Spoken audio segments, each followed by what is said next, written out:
Renouvelé en votre émission, l'entretien, vous qui nous suivez de partout. Nous sommes sur l'application mobile Blue OTT International en suivant l'ordre alphabétique. Tapez la lettre F et retrouvez la FM Télévision, une émission spéciale pour parler l'actualité en République démocratique du Congo. Il séjourne depuis le 1er mai à Washington pour finaliser les partenariats entre la RDC et les USA, lequel partenariat ambitieux prévoit l'exploitation des ressources minières congolaises en échange de l'engagement américain à sécuriser la grande partie orientale. Par ailleurs, il inclut un investissement massif dans les infrastructures congolaise évaluée à près de 500 milliards de dollars américains pendant 15 ans. Cet accord est taxé d'un accord de siècle, alors que le régime en place se voit dans sa posture de poursuivre la diplomatie agissante pour trouver des solutions idoines. Quant à ces, la classe de l'opposition trouve que cela risque de nous amener à un cercle vicieux. Non seulement ça, l'actualité nous oblige à comprendre quel est le rôle des acteurs politiques pour mener à bien un travail pour lequel chacun veut participer pour arriver à un Congo meilleur. Mesdames et messieurs, une émission spéciale. Nous recevons sur ce plateau M. Eli Mouloumé Baïdika. Il est coordonnateur national de la cellule nationale de relations avec les mouvements associatifs de la société civile au sein de l'UNC, parti de l'Union sacrée gérée par le président de l'Assemblée nationale. Une émission interdite aux cardiaques parce qu'il y a certaines vérités qui vont choquer une couche, mais il y a certaines vérités pour éclairer la lanterne parce que les Congolais ont besoin d'une solution adéquate. Monsieur Eli est doctorant en économie, enseignant des universités. Monsieur Eli, merci d'avoir répondu présent à notre invitation. Merci beaucoup pour votre invitation. Nous sommes heureux d'être à cette chaîne qui a la voix internationale et nous pensons que, étant que chercheurs dans l'univers, nous allons porter, n'est-ce pas, quelques éclaircissements à toutes les questions qui nous seront posées. Merci beaucoup. Je rappelle que vous n'êtes pas seul. Peut-être le téléspectateur verra un décor. D'habitude, c'est pas ça les décors, mais un changement particulier. Le docteur Eli est accompagné de son équipe avec nous ici présente. On ne va pas peut-être passer à la présentation. Si les docteurs souhaiteraient d'une manière globale présenter chacun au plus vite possible avant qu'on entre dans le vif du nécessaire. Merci beaucoup, monsieur le journaliste. Ici, comme nous le disons, l'action sociale est collégiale. Et c'est comme ça que nous sommes venus avec les directeurs de cabinet, monsieur Trésor, avec son adjoint, chargé des médias et publications, monsieur Gervin. Nous sommes venus avec le conseiller spécial en matière politique et administrative, M.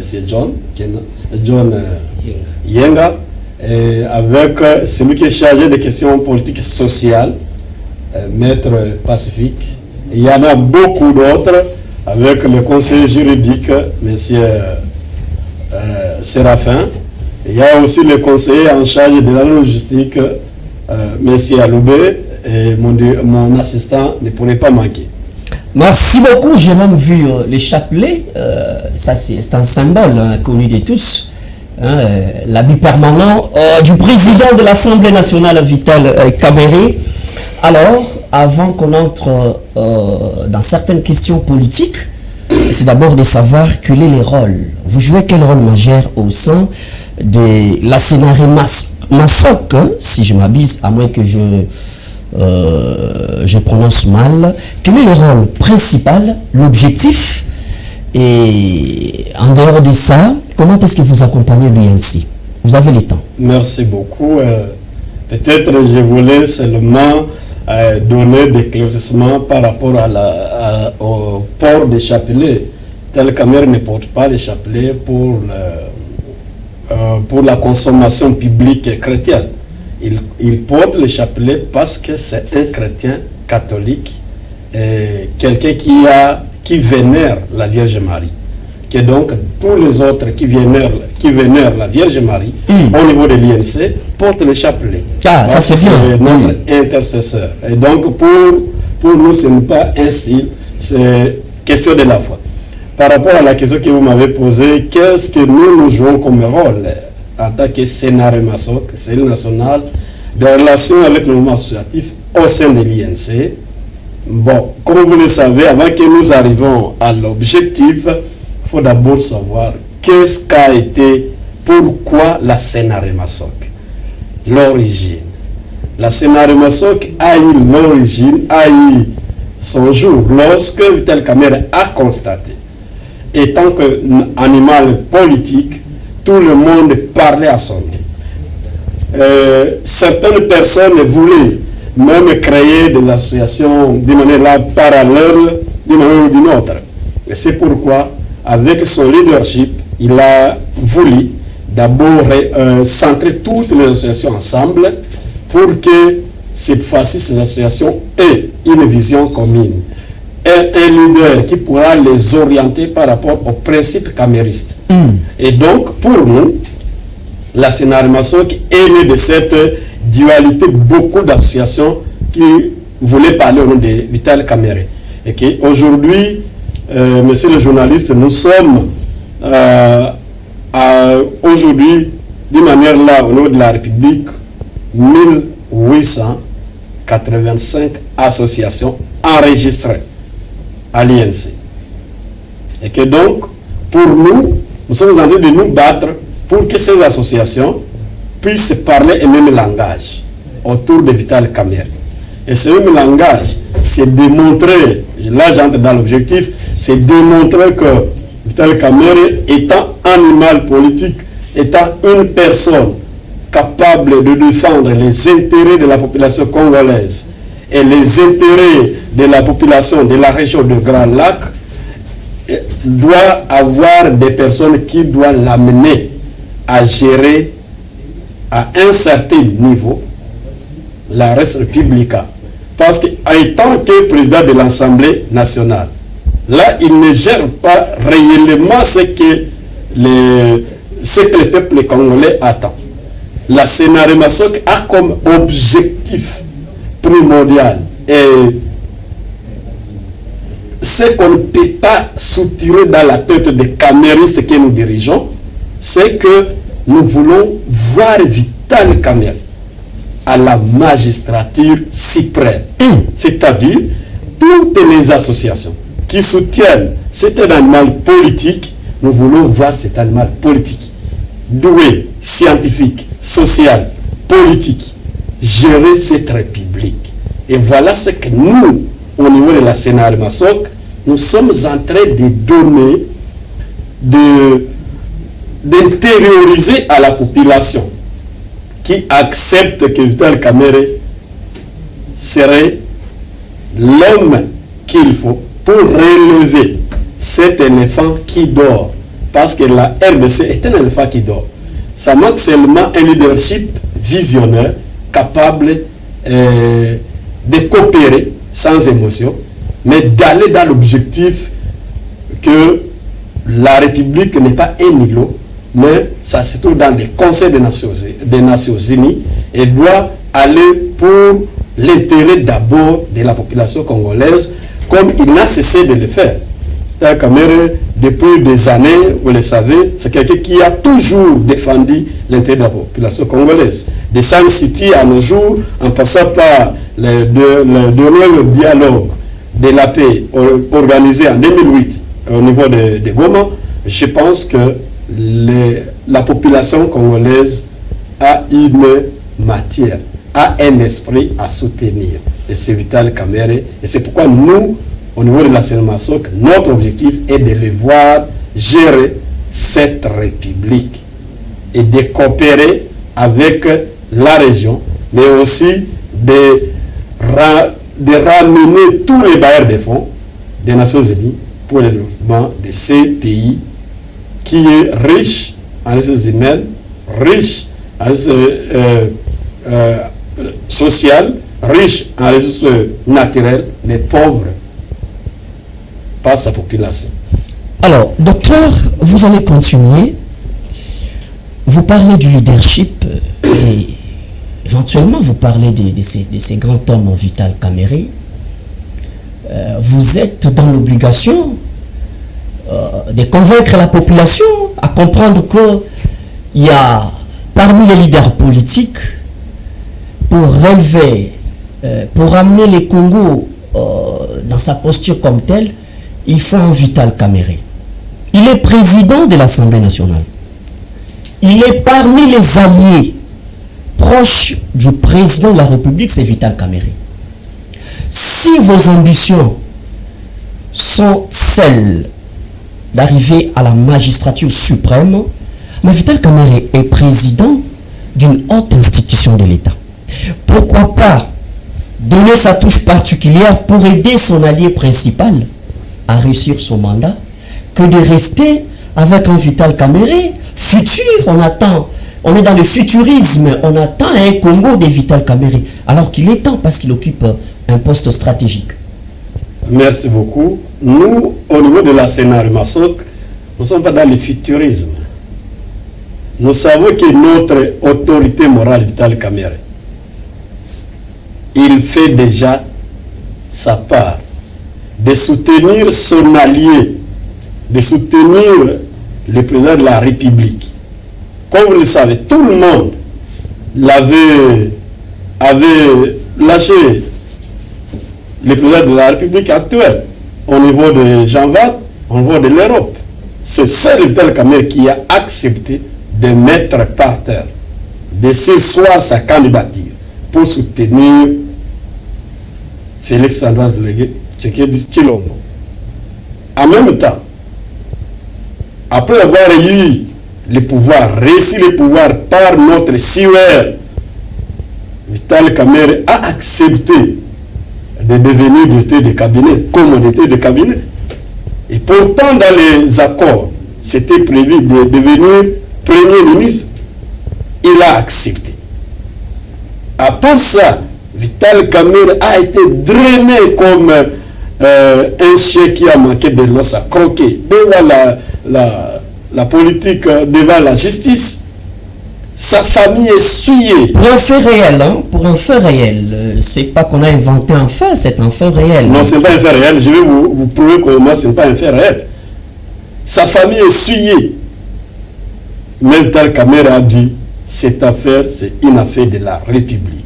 Les gens voulaient voir Félix Antoine Tshilombo échouer son premier mandat en incarcérant injustement Vital Kamerhe. Et aujourd'hui, la population a compris qu'après que la justice humaine a échoué, il y a eu maintenant la justice divine qui a remis Vital Kamerhe dans ses droits en démontrant que celui-ci n'était pas un objet matériel de détournement, parce que le détournement intellectuel n'est pas observable dans la pénalité. Nous sommes les professeurs de droit. Aucun professeur n'a démontré comment Vital Kamerhe serait coauteur de détournement, parce que l'argent était logé dans les comptes de Sama. Et que donc, directement là, on devrait laisser, dès l'heure de l'instruction, on devrait laisser Vital Kamerhe en paix. Mais, en tant qu'animal politique, il a dit, après qu'on lui a relâché, et comme le président de la République là, c'est de dire, Vital jouera un grand rôle dans ce pays. Donc si nous, à la sénation, nous disons qu'il sera président de la République, ce n'est pas nous, parce que le président de la République l'avait déjà dit. Et après, sur 4 mois, il est nommé ministre, vice-premier ministre et ministre de l'économie.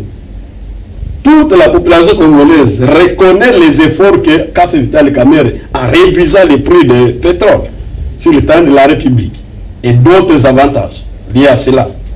À part ça, il est malmené. Il faudrait que nous allions à la deuxième le deuxième mandat et dernier mandat du président de la République, selon notre constitution, il faudrait qu'on batte campagne. Certaines couches n'ont pas voulu que Vital Kamerhe soit cette fois-ci le directeur de campagne du président de la République. Quelle humiliation! C'est lui qui était le président le directeur de campagne du président au premier mandat, mais cette fois-ci on lui dit non, il ne faut pas qu'il y ait cet homme. Mais lui, comme le président de la République étant visionnaire, il a dit non, je crée des zones de campagne. Il a mis Vital Kamerhe dans la zone Est.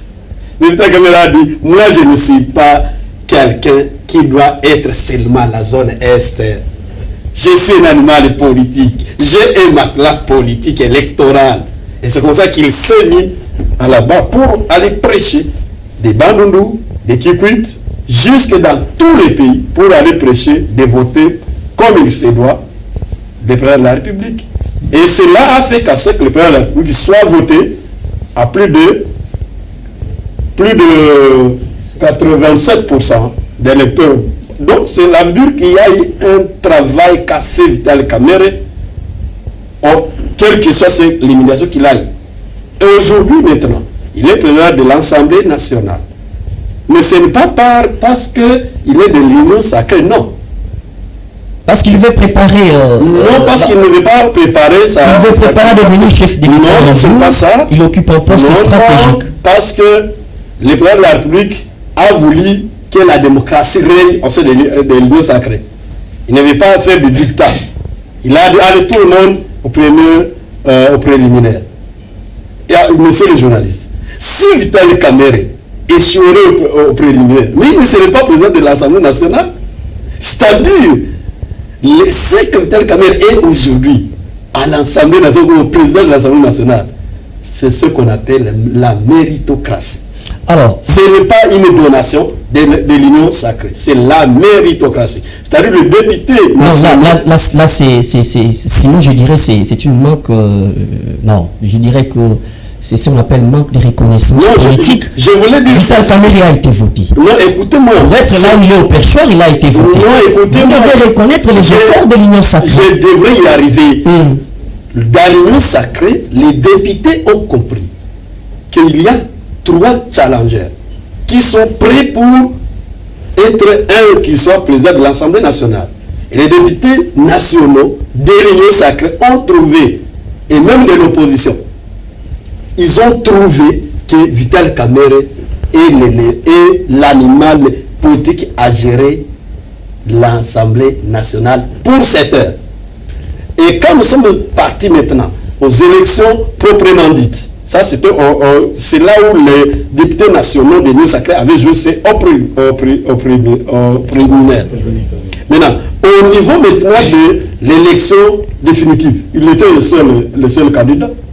Et les gens de l'opposition, même de la majorité, ont dit non, cet animal doit encore rentrer là-bas. Alors, pour vous, pourquoi Vital Kamerhe est accusé d'être biface face au chef de l'État? Parce que la plupart de ses sorties, soit médiatiques ou ses interventions au sein de l'Assemblée nationale, prouvent pour certains acteurs politiques que Vital Kamerhe n'est pas à 100% avec le chef de l'État et qu'il a une carte à jouer pour occuper la magistrature suprême. Non, je voulais vous dire ceci. Je vais paraphraser l'excellence Paluku. Paluku avait dit quand nous avions créé... Vous citez les proches de Vital Kamerhe. Quand nous avions créé le PCR. Oui, le PCR. Là-bas. Okay. Il avait dit que les députés nationaux ou bien les opérateurs politiques du pays doivent cesser l'acclamation. Ils doivent savoir que c'est l'heure de rendre pratique ce qu'ils sont appelés. Et Vital Kamerhe est dans ce qu'on appelle pratique. Il n'est pas biface au président de la République. Il est plutôt un visionnaire, quelqu'un qui dit au président de la République, ici, nous pouvons faire ça pour que nous terminions ce que nous avons commencé en bonne et due forme. Et pour les bavards politiques, ils sont là pour dire non, il est devenu biface. Il n'est pas biface. C'est quelqu'un qui est là pour montrer pour dire au président, ça, moi, les pouvoirs que nous avons, c'est comme une maman qui a porté une grossesse et qui a enfanté l'enfant. Il veut voir cet enfant grandir. Et c'est ça Vital Kamerhe. Il veut voir le président de la République réussir sa mission, tout en orientant. Et quand la maman oriente son enfant, quand l'enfant fait détourne, c'est détourne de l'objectif, maman dit non, retournez ici, c'est ça que nous allons faire. Vital Kamerhe n'est pas là, parce qu'on l'avait toujours dit, ce n'est pas les postes qui fait l'homme, c'est l'homme qui fait les postes. Et que pour nous, à la Sénat Massoc, nous disons que Vital Kamerhe est le seul partenaire fiable, honnête et sincère devant le président de la République. On ne sait pas son accompagnement. Non, l'accompagnement est là. Je vais arriver là-bas. Je vais arriver là. L'accompagnement que Vital Kamerhe a fait, on a organisé des sorties de députés nationaux pour aller défendre les pays au niveau du monde face à l'agression qui s'est faite à l'Est. Vital Kamerhe a initié des réformes au sein de l'institution en disant nous sommes l'institution contrôle de l'État, mais nous devons nous contrôler nous-mêmes. Nulle part depuis que nous sommes nés, où on a vu, où l'Assemblée nationale a dit nous avons réussi autant et on a fait ceci. Donc il est clair dans ses calculs, il est clair dans la gestion politique, parce qu'il s'est fait contrôler lui-même. D'abord, ça c'est un acquis. Deuxième acquis est que la diplomatie parlementaire a démontré, noir sur blanc, que Vital Kamerhe défend l'intérêt du peuple congolais. Il ne dépend pas l'intérêt d'une personne, mais il défend l'intérêt du peuple congolais, inclus lui et le président de la République. Partout où il passe, dans des salons internationaux, il ne cesse de dire nous sommes agressés par les Rwandais. Et les Rwandais doivent quitter sur notre sol. Donc, lui est clair dans ce qu'il dit. Alors, docteur, vous allez continuer. Si vous dites ainsi, je risque de faire une analyse comparative avec les actions que pose Vital Kamerhe sur le terrain. Quand l'agression a pris de l'ampleur, on a vu que parmi les grandes figures de l'Union sacrée, on a vu Jean-Pierre Bemba prendre le risque, en quittant même son secteur du transport, vers un autre secteur. Il s'est promené sur toute la République en mobilisant la jeunesse, le peuple congolais, voilà, à s'enrôler dans l'armée, ainsi de suite. On n'a pas senti Vital Kamerhe dire je suis la bouche autorisée de la Grande Orientale et que écoutez, je descends sur le terrain, je fais ça comme ma particularité. Et comment est-ce qu'on a réaffirmé cela?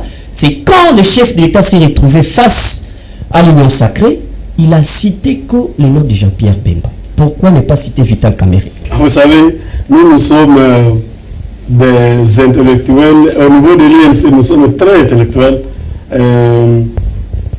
Ce sont les faibles qui parlent des personnes. Et pour nous, Vital Kamerhe a démontré de quoi il est capable. Il a fait voter au niveau de l'OIF, l'Organisation internationale de la francophonie, une résolution qui a poussé tous ces bavards politiques à aller gambader quelque part. Je vais vous dire que nous, quand on parle de Jean-Pierre Bemba et autres qui ont fait ceci et cela, vous savez que s'il faut que le président d'une institution comme l'Assemblée nationale aille dans la partie orientale pour aller sensibiliser, vous savez ce qu'ils font, et que les ennemis de la paix sont là, s'ils seraient arrêtés. C'est pourquoi Vital Kamerhe a pris le devant pour la diplomatie internationale. En citant des gens, oui, on peut les citer, l'autre. Mais celui que vous venez de citer, il a été ministre de la Défense. Quand Bounagan était tombé, il était où? Il était ministre de la Défense. Qu'est-ce qu'il a fait? Et je vais vous dire que, en tant que quelqu'un de l'AFDEL, je vais vous dire que les gens qu'on a ramassés pour former, les jeunes qu'on a ramassés pour aller... Renforcer, il faut renforcer l'armée. Voilà. Vous pensez que pour aller faire la guerre, il faut former seulement un militaire dans 6 mois pour qu'il fasse la guerre. La guerre, c'est un art. La guerre, c'est toute une orientation. Donc tous ces mots-là qui se disaient là, ils cherchaient des martyrs auprès du président de la République. Et je vous assure qu'aujourd'hui, on ne sent pas ce qu'ils ont fait. On ne sent pas. Ils ont formé des 40 000 jeunes. Ils sont sur la ligne de front. Ils sont où? Nous, ce que nous voulons, former une armée républicaine. Ne dépend pas d'aller dans des universités pour aider aux gens d'aller dans l'armée. Plutôt, c'est garantir la vie et la survie de nos militaires formés, parce que nous les avons, de les orienter et voir la chaîne de commandement de la défense. Alors, je pense là, on est en train de décortiquer les plus essentiels qui intéressent le président de l'Assemblée nationale. Au sein de l'Union sacrée de la nation, aujourd'hui, les membres du présidium sont à peu près 40. On a élargi le champ. Pourquoi? Parce que pour le chef de l'État, les 6 n'ont pas réussi à leur mission. Ils n'ont pas été à la hauteur des attentes politiques au sein de la classe politique qui est l'Union sacrée de la nation.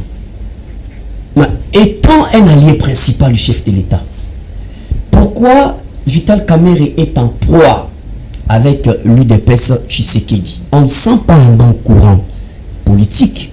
On ne sent pas qu'il y a eu des très belles relations. Il y a des très belles relations entre l'UNC et puis l'UDPS Tshisekedi, parti au pouvoir. Merci beaucoup. Arrivé au côté du Congo, il n'y a pas un parti qui est au pouvoir. Non, mais c'est l'UDPS. Je vais vous dire pourquoi. Vous faites l'analyse comme journaliste. Non, mais je parle des faits réels. Je ne crée aucun fait. Les partis au pouvoir sont les partis de l'Union sacrée. L'UDPS n'a jamais gagné les élections présidentielles. C'est l'Union sacrée qui a gagné les élections présidentielles. Ça, c'est une supercherie de leur part. Les deux qui sont au pouvoir. Parce que l'UDPS, l'INC, l'AFDC, MLC et tout consort font partie de l'Union sacrée. Non, mais le ministère de l'Intérieur. Et quand nous avions. Reconnaît effectivement que l'Union sacrée qui est au pouvoir. Oui, c'est l'Union sacrée qui est au pouvoir. Parce que vous avez une personnalité juridique qui reconnaît. Alors, nous voulons entrer, ne vont pas m'amener dans le conquête des partis politiques, mais je dis que l'Union sacrée est au pouvoir. Et non pas un parti politique, parce qu'aucun parti politique n'a gagné, lui seul, les élections présidentielles. Par rapport à ce que vous posez, est-ce que l'INC est en désaccord avec l'UDPS? Mais moi, en tant que cellule nationale de relations avec le mouvement associatif, je ne suis pas le porte-parole de l'INC, ni de l'UDPS. Mais nous, en tant qu'acteurs et opérateurs politiques au niveau de l'Union sacrée, entre l'INC et l'UDPS, il n'y a pas de problème. Vous dites vrai? Oui. Les problèmes résident dans les attentes de nos militants, de certains militants.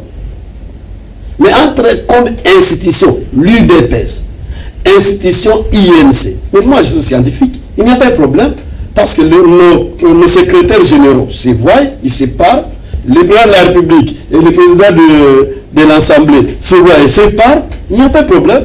Ce qui est là et que c'est ce qu'on appelle l'animation politique de certaines personnes. Sinon, si on était en difficulté, on n'aurait pas de portefeuille que nous dirigeons aujourd'hui. Et vous savez, ce n'est pas n'importe quel fait que nous dirigeons. Nous dirigeons le budget de la République à l'INC.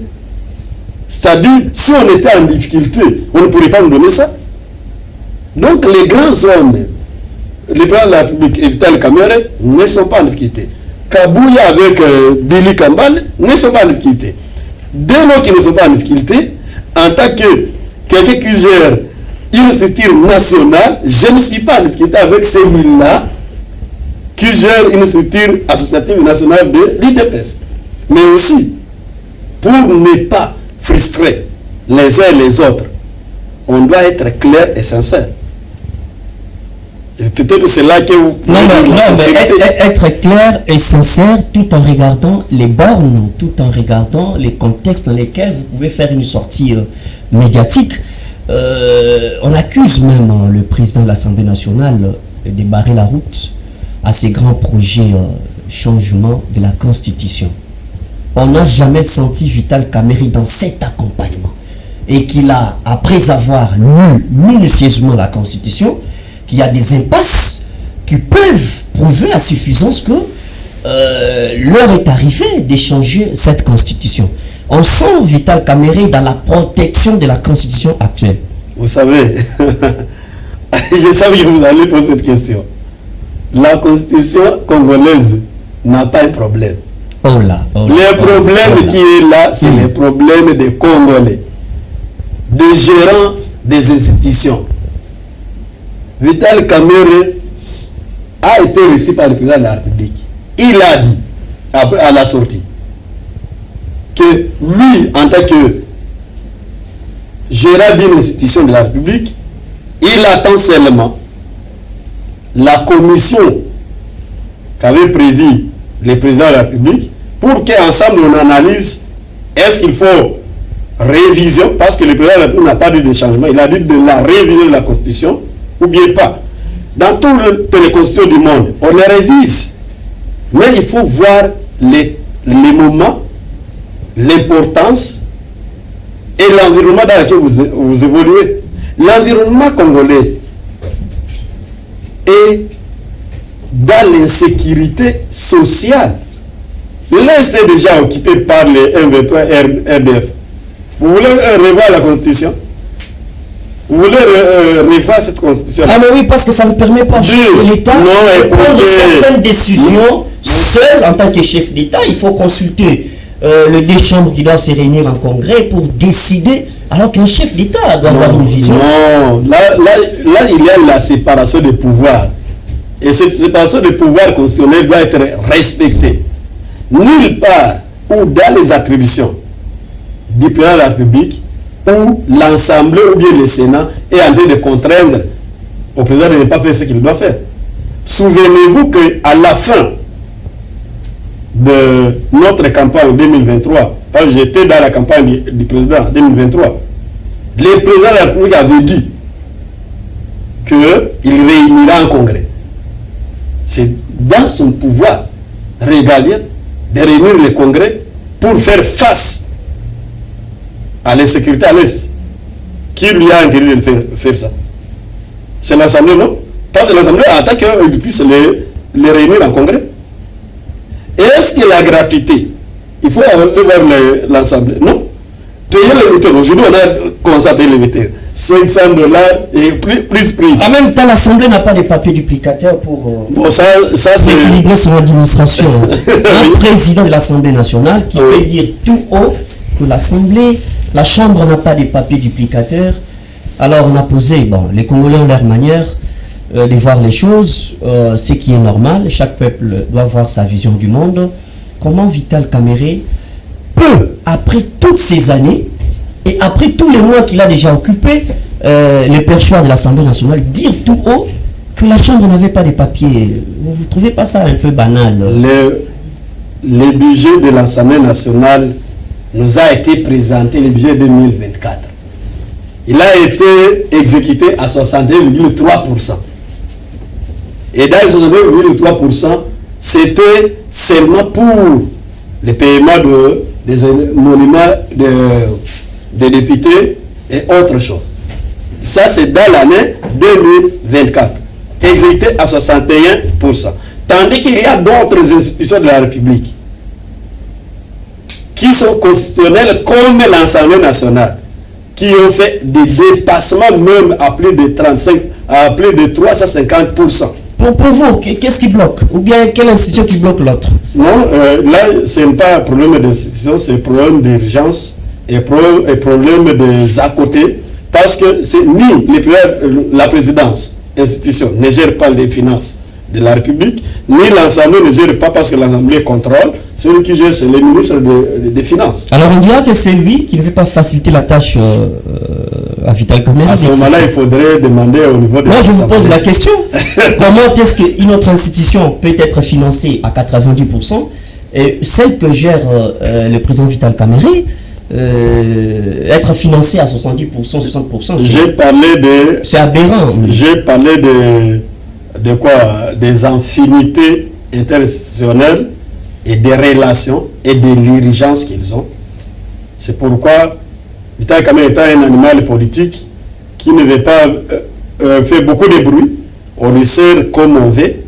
Et heureusement, il a démontré, noir sur blanc, pas lui, le questeur a démontré l'argent qu'ils ont réussi et l'argent qu'ils ont dépensé. Et que donc, si dans un régime qui se respecte, finance et budget, parce que c'est nous qui gérons le budget, et le finance est géré par l'IDPS, les deux ministres devraient expliquer à la population congolaise pourquoi une telle institution a eu un dépassement allant jusqu'à 523% de réalisation, et tandis que les autres n'ont pas même les papiers pour imprimer les rapports. Il faudrait que le peuple congolais demande à ce genre-là. Et pour les demander, le peuple congolais doit passer auprès de l'Assemblée nationale. Donc c'est le travail des députés nationaux qui doivent interroger les deux ministres sectoriels pour demander qu'est-ce qui ne va pas. Pourquoi vous privilégiez telle institution et l'autre non?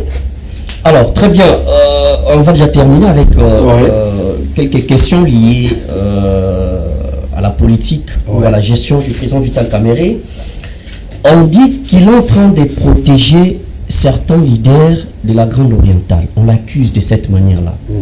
Le fait réel est que Yamata Tamponyo qui doit comparaître devant la justice, mais on sent qu'il y a un protecteur qui s'appelle Vital Kamerhe au sein de l'Assemblée nationale. Le président de la Cour, je peux dire pour ne pas prétendre, à la maîtrise de l'appareil judiciaire dans son ensemble.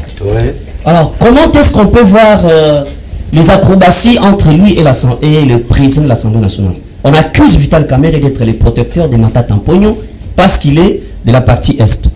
Vous savez, un jour, je vais paraphraser l'honorable Mayo Mambeke qui avait dit dans une plénière que les gens doivent avoir respect aux aînés. Avoir respect aux aînés, je vais maintenant aller dans votre question. Par rapport à la question Yamata Tamponyo, Yamata Tamponyo c'est qui? C'est un député national.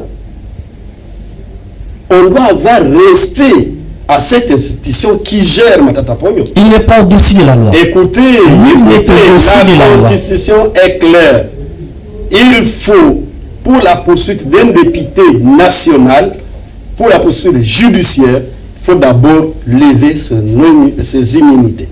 Et pour y arriver, il faudrait que la Cour qui poursuit les députés écrive officiellement à l'institution Assemblée nationale.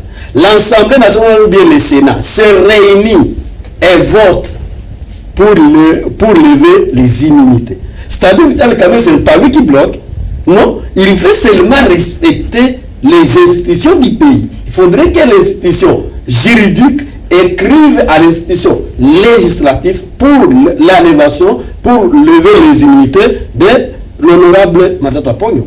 Et là, ça se passe. C'est pourquoi Vital Kamerhe a écrit au président de la Cour de respecter, de suivre l'article 107 de la Constitution, parce que la Cour constitutionnelle est censée maîtriser la Constitution. Si réellement les animateurs de cette Cour savaient ce que dit l'article 107, ils n'allaient pas faire ce qu'ils sont en train de faire. Il n'y a pas une jurisprudence aujourd'hui en République du Congo qui parle de la poursuite d'un ancien Premier ministre. Pour suivre l'ancien Premier ministre, il y a toute une ribambelle de procédures que les gens doivent suivre. Est-ce que les pays de la Cour constitutionnelle l'a suivi? Non. Là, quittons l'affaire exécutive. Au niveau de la quête législative, Yamata Tamponyo, c'est un député national. On doit suivre l'institution où il évolue. Demander et lever ses immunités, messieurs, pour que nous poursuivons. chaque personne est égale. Chaque Congolais a droit à une justice équitable, égalité dans la justice. Et donc, le président de la Cour constitutionnelle doit respecter cette constitution qu'il défend, en écrivant à l'Assemblée nationale que non, en motivant l'élévation des immunités de l'honorable Matata Pogno, et comme ça passe. Mais le fait que Matata Pogno est de la zone orientale ne fait pas qu'à ce que tel Kamere s'est rendu de le couvrir, non. Parce que tous les 500 députés nationaux, ils ont comme leur père gardien, c'est Vital Kamerhe. Si c'était un autre député, même de Sankour, même du Bas-Congo, qui serait en difficulté comme ça? Vital Kamerhe ferait la même chose. Non, on sent plus quand un leader politique de la Grande Orientale, là c'est Vital Kamerhe qui sort en premier. Non. Vous donnez à titre d'exemple, mais sur le terrain, c'est plus les élus de la Grande Orientale qui sont protégés. Est-ce que vous pouvez nous donner un autre qu'on a protégé? Bon, c'est une émission, je ne serai pas là pour répondre à vos questions. C'est vous qui répondez aux questions. Écoutez, il y a un jour qu'on a dit de poursuivre, parce que Vital Kamerhe a fait référence à ce qu'on avait demandé qu'on puisse poursuivre Nicolas Kazadi. L'Assemblée s'est réunie, il a dit ok, poursuivez. Pourquoi on ne demande pas ça à Moutad? Non, pour poursuivre, là, il a donné les mots d'ordre. Oui. Pour protéger, là, il non, Vital Kamerhe n'est pas là pour protéger. Il est là pour faire respecter les institutions. C'est-à-dire le président de la Cour constitutionnelle doit écrire à l'Assemblée nationale, pas à Vital Kamerhe. Ils ne vont pas voir l'Assemblée nationale que c'est ça Vital Kamerhe. Non. Voyons l'Assemblée nationale comme institution. Il doit écrire à l'Assemblée nationale pour demander pour qu'on puisse lever les immunités de... On va finir déjà cette émission, mais l'avant-dernière question, avant que vous terminiez, parce que la régie nous fait déjà signe. Au sein de l'Union sacrée, il y a la présence d'André Mbata, qui choque quelques membres du présidium. Le président Vital Kamerhe est avec Mbata. Il est content de sa présence en tant que secrétaire exécutif de l'Union sacrée. Vital Kamerhe il est content de... Vital Kamerhe ne dépend pas de Mbata parce que Mbata d'abord a été notre membre de l'INC. C'est un figurant au niveau de l'IDPS. Il a quitté l'INC quand Vital Kamerhe était en difficulté. Il est parti adhérer à l'IDPS. Le fait qu'il soit secrétaire exécutif, il y a la charte de... Il est le responsable de Vital Kamerhe. Non. Là, c'est lui qui... Non, écoutez, mon cher ami. La charte de l'Union sacrée est claire. Le secrétaire exécutif n'est là que pour faire les rapportages des réunions. Allez lire dans l'article 18 de la charte de l'Union sacrée. C'est-à-dire ce que Mbata a fait là-bas, et d'ailleurs, les autres députés l'ont dit que c'est un chiffon. Parce que personne ne suit ce qu'il a. Le choix du chef de l'État. Non, c'est un chiffon. Le chef de l'État. Vous ne faites passer l'éponge comme ça. Le chef de votre leader politique. Le chef de l'autorité. La haute autorité de l'Union sacrée n'a pas demandé à Mbata de faire ce qu'il a fait. Si il y a eu ça, qu'il nous brandit ça. On termine l'émission avec l'accord des principes de paix évalué à plus bon. Ça encore. On accuse aussi les chefs de l'État, excusez-moi les verbes accusés. D'après certaines bouches, il est en train de vendre les pays pour garder son pouvoir. Vous êtes de l'Union sacrée avec le président Vital Kamerhe. Est-ce que vous corroborez à cette vision-là qu'il faut confier nos matières premières aux Américains, alors que nous avons une histoire avec les Américains en Afrique, et précisément ici au Congo, les Américains, ça ne sera pas pour la première fois de jouer les rôles politiques dans ce pays. Vous corroborez à cette vision-là? Heureusement que vous êtes un homme de la toile. Et je vais vous dire que nous, en tant qu'acteurs politiques, nous respectons nos textes qui régissent la République. Le président de la République, c'est les garants de la nation. Mais s'agissant des accords nationaux et internationaux ou régionaux, il y a toute une matière à ça. le président de la République peut aller faire signer des accords.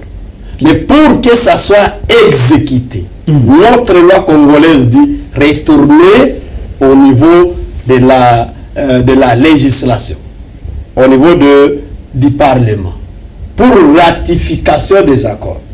C'est-à-dire tout ce qu'on fait là-bas, ils peuvent le faire, mais pour ratifier ces accords-là, il faut l'aval du Parlement congolais. Mais vous encouragez quand même. Et c'est là que nous attendons qu'on nous amène ce qu'ils ont fait pour voir est-ce que c'est vrai de ratifier.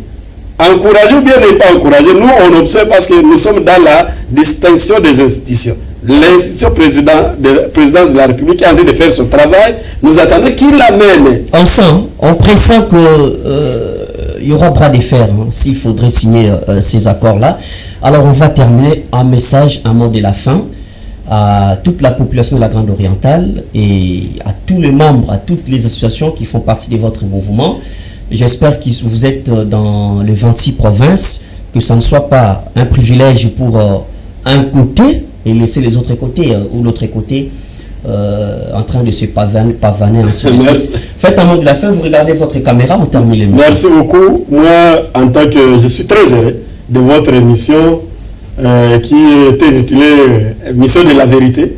Nous pensons que ceux-là qui nous ont suivi certaines vérités. Par rapport à la population congolaise, surtout aux amis politiciens de l'Union sacrée, nous pouvons leur demander seulement de savoir que les Africains disent que qui sème qu'est-ce qu'on dit là? Qui sème le vent récolte la tempête. Ce message est adressé à tous ces politiciens de l'Union sacrée qui sont en train d'attaquer jour et nuit Vital Kamerhe. Et pourtant Vital Kamerhe c'est un visionnaire pour cette République et il collabore en toi chemin avec le président de la République. Par rapport aux caméristes, on peut demander à tous les caméristes qui nous suivent à pareil moment que tout ce que nous pouvons attendre de Vital Kamerhe, c'est d'être patient, c'est de s'organiser ensemble pour que nous puissions amener cet oiseau rare de la République à la majesté suprême. Pour les gens de l'Est, leur demander que Vital Kamerhe les porte toujours à cœur et qu'ils ne cessent de défendre leurs intérêts en demandant que l'armée rwandaise, avec leur supplétif M23 AFC, puisse quitter le territoire congolais. Les accords qui sont en train d'être signés, nous disons que la sécurité congolaise, c'est tout un arbre qui porte une forêt. Et donc, la résolution de ces problèmes sécuritaires sera une résolution congolaise et non pas une résolution importée. Voilà, merci beaucoup Messeli Mouloumé Baïdika. Je rappelle à ceux qui nous ont pris avec un grand retard que vous êtes coordonnateur national de la cellule nationale des relations avec les mouvements associatifs de la société civile au sein de l'INC, parti cher au président de l'Assemblée nationale, Vital Kamerhe. Merci d'avoir été les nôtres et merci à votre équipe accompagnatrice d'avoir été là. Mesdames et messieurs, nous sommes arrivés à la fin de cette émission. Continuez à suivre sur l'application mobile Blue OTT International et sur la chaîne YouTube aussi JM Panel HD et sur la chaîne de télévision FM Télévision. Moi, je vous retrouve très prochainement avec le même plaisir.